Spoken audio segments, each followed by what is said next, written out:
बिस्मिल्लाहिर्रहमानिर्रहीम। अस्सलाम वालेकुम। मैं हूं नसीम ज़हरा। यूट्यूब चैनल देख रहे हैं मेरा। अफ़गानिस्तान पाकिस्तान में कशीदगी में कमी आई, ताल्लुकात में बॉर्डर खुल गया है 9 दिनों के बाद।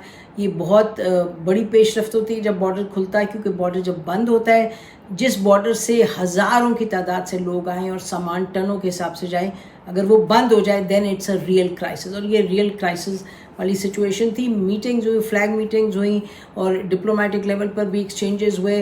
अफ़गानिस्तान के तालिबान गवर्नमेंट ने ये अश्योर करवाया, यकीन दहानी करवाई कि वहाँ से अब टीटीपी के जो दहशतगर्द हैं उनको आने नहीं दिया जाएगा। दूसरा ये कि उनको वहाँ सेंचुरी नहीं मिलेगी। ये भी कहते चलें कि ये 20 मरतबा इस तरह की बात होती है, लेकिन बात आगे बढ़ती नहीं है। कोई एक मुस्तकिल इसका हल नहीं है। जो लोग इस में काम करें इन मामलात में, वो कहते हैं कि जी ये तो कुछ हालात ऐसे हैं कि उतार चढ़ाव रहेगा ताल्लुकात में, और ये जो मामला है ये वहीं का वहीं है जो कि वहाँ से अटैक्स आते हैं पाकिस्तान पे। दूसरा ये कि अब बार बार कहा गया, केयर प्राइम मिनिस्टर ने भी कहा और भी लोगों ने अब कहना शुरू किया कि अमरीकी जो असलामा रह गया वो टीटीपी के लोग उठा करके वो आते हैं और इस्तेमाल करते हैं पाकिस्तान के ख़िलाफ़। अब उस पर क्या करेंगे? क्या उसमें इंटरनेशनल कोई लेके आएंगे आप ग्रुप्स, इंटरनेशनल क्या रीजनल भी ले आए? इस वक्त ईरान भी, रशिया भी, उनके ताल्लुकात और चाइना पर्टिकुलरली उनके ताल्लुकात बेहतरी की तरफ जा रहे हैं as far as Afghanistan is concerned. तो चाइना पर ये भी कहते चलें कि ये गलत ख़बर आई कि जी चाइना ने रिकग्नाइज़ कर लिया। हमने जब चाइनीज़ से बात की तो यहाँ तो उन्होंने कहा जी बिल्कुल हमारा जो है कि भाई एक रिलेशनशिप को बढ़ाना है वही है हमारी, हमने रिकग्नाइज़ तो कुछ नहीं किया। हमारी तरफ से गए थे, हमने सीनियर एक अपने डिप्लोमेट को भेजा, तो अफ़गानिस्तान ने उसको ऐसे, उनके प्राइम मिनिस्टर ने रिसीव किया, तो ये बात फैल गई कि जी हमने रिकग्नाइज़ किया, वी नॉट रिकग्नाइज। तो एक तो ये चाइना के हवाले से, और चाइना की खैर उनके साथ अफ़गानिस्तान के साथ ताल्लुकात जो इकॉनमी के हवाले से, जो माइनिंग कमर्शियल जो हैं इन्वेस्टमेंट के, वो उसमें वो बढ़ रहे हैं ख़ास तौर पे in the sector of mining. Coming back to Pakistan, refugees जो हैं अफ़गान रिफ्यूजीज़, अब बार बार एक फिगर सामने आ रहे हैं 1.3 मिलियन रजिस्टर्ड है। उसके अलावा जो हैं उसमें कैटेगरी एक है जो कि पाकिस्तान के सिस्टम में आके तो किसी ना किसी तरीके से पाकिस्तानी शनाख्ती कार्ड ले लिए, but they are not registered. और तीसरे हैं जो कि बिल्कुल किसी भी यानी कि किसी भी आइडेंटिटी के बगैर वो इधर बिल्कुल इलीगली मौजूद हैं। दूसरी कैटेगरी भी इलीगल की है। तो अब उसको किस तरीके से हैंडल करेगी government? It needs a lot of thinking and hard work.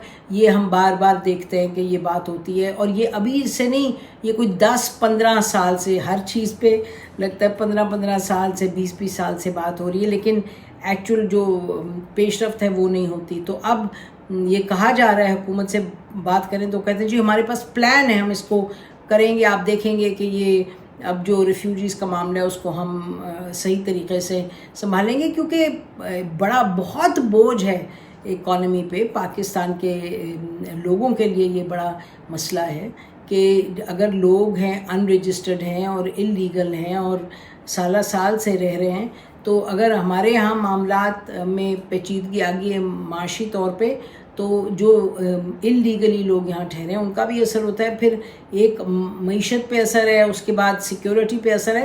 ये तमाम लेट्स सी। अब गवर्नमेंट कह रही है कि जी we are planning and we are going to make sure के थिंग्स इम्प्रूव। तीसरा ये है कि जो बॉर्डर पर, पाक अफ़गान बॉर्डर पर गाहे बगाहे कभी पाकिस्तान की तरफ से भी होता है और अफ़गानिस्तान की तरफ से इस दफ़ा था, जो पाकिस्तान ने एक पोस्ट बनाई, ये बताया गया कि नाला जो था वो पाकिस्तान की टेरिटरी में आता था, लेकिन पाकिस्तान उस पर नहीं बनाए पोस्ट, तो वो छोड़ा हुआ था एरिया, तो उस पर कुछ अफ़गान ने कोशिश की, फोर्सेस ने पोस्ट बनाने की, जिस पे कि उनको मना किया गया और फिर फायरिंग हुई। तो इस मामले को भी इसको भी टैकल करने की ज़रूरत है। लेकिन इस वक्त एज़ वी स्पीक हालात बेहतरी की तरफ गए हैं और वो कमिटमेंट दे रहे हैं अफ़गानिस्तान के लोग कि जी हम बॉर्डर एरियाज़ पे वी विल मेक श्योर कि अब तरीक़ेकार है वो ऐसा हो कि یہاں سے انفلٹریشن نہ ہو، دہشت گردوں کی انفلٹریشن نہ ہو، اور ہر چیز ہو بائی دا رول. لیکن یہ آسان نہیں، اس کو ہم بار بار کہتے رہیں کہ یہ آسان نہیں ہے. ابھی بھی ایک وہ راہداری کا ایک جو ڈاکیومنٹ ہے اس وقت پاسپورٹ کے ساتھ ساتھ یہ دوسرا ڈاکیومنٹ ہے جس کے تحت بتایا جاتا ہے 30-35 ہزار لوگ روزانہ آتے ہیں اکراس دا بارڈر. تو اب اس کو بھی کس طریقے سے جو ایک چلا آ رہا ہے کچھ دہائیوں سے ایک ڈاکیومنٹ، ٹریول ڈاکیومنٹ ہوتا ہے جو ٹرائبل ایریاز کے لیے جو لوگ ہیں، جو ٹرائبل لوگ ہیں دونوں طرف کے، وہ کس طریقے سے آسانی سے آ جا سکیں. وہ بھی اب یہ کوشش یہ ہے کہ تمام جو ہر قسم کی ڈاکیومنٹیشن ختم کر کے ایک پاسپورٹ بنا دیا جائے کہ جس کے تھرو آنا جانا ہو، تاکہ جو بھی لوپ ہولز ہیں جس کے تھرو پاکستان کی سیکیورٹی یا پاکستان کی اکانومی، آپ اسمگلنگ کی تو انتہا ہی نہیں ہے، آپ کو معلوم ہے، چاہے ڈالرز کی اسمگلنگ ہے، چاہے گندم کی، چاہے چینی کی، اور چاہے وہ مال جو آتا ہے from other countries, lands in Karachi, lands on Pakistani ports, جو ایکسپورٹ ہونا ہوتا ہے وہ ایکسپورٹ نہیں ہوتا، وہ جاتا ہے اور بارڈر پار واپس آ جاتا ہے. تو یہ تمام معاملات ہیں، اس میں پاکستان کا ظاہر اپنا بھی قصور ہے. اب اس کو کیسے سنبھالیں گے؟ ابھی کہا جا رہا ہے کہ جی everything is going to work with a difference, we'll have to just wait and see. ہماری طرف سے اتنا ہے. خدا حافظ. پاکستان ہمیشہ زندہ باد.